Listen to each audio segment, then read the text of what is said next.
Greetings from the rock I live under in the middle of nowhere.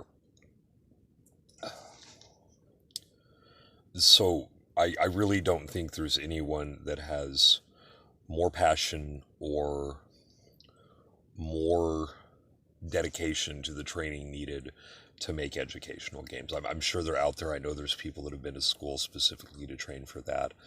I've been talking about that very subject about making games that educate people for over a decade. I've been talking about it for a lot longer than that. I've had my hand in it, or at least on the pulse of the game dev industry for decades.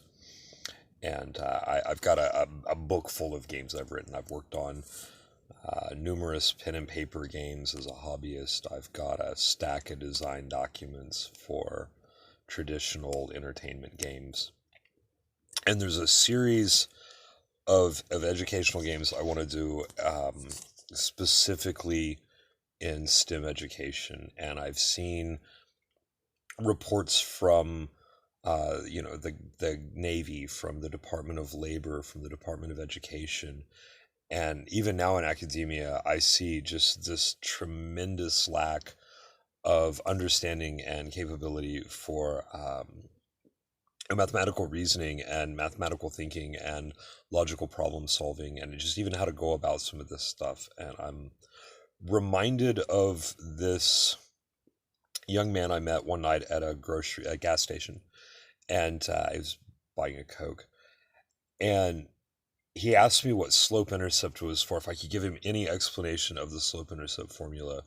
And I explained to him that if you had a graph of, how many bales of wheat you had would feed so many cows, when it hit zero, that's how many cows we could feed, and if you had, um, more cows than that, they would die. And he looked at me with this amazement, just this epiphany went off, this light bulb, you could see it. And he said, "Thank you." And I just see that in the world around me, that there is so many people that have no idea how useful math is, how beautiful it is.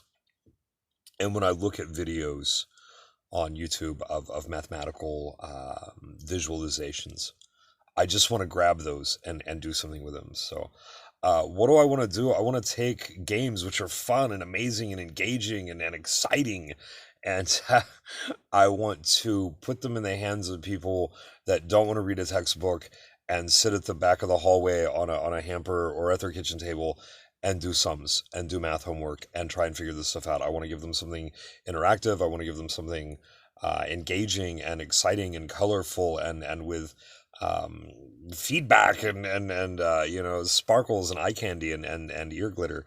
And I want to make them happy to do math and learn science instead of dreading it. Because I think that if we have a culture of people that look at the world and see it mathematically, maybe we'll have more scientists and we'll have more engineers and more problems will get solved. And I think that's what great science fiction has done for people over the years. And I think that's definitely one thing games have done, at least for me, is inspire me to want to learn more and not just see these things, but to do something with them, to create them.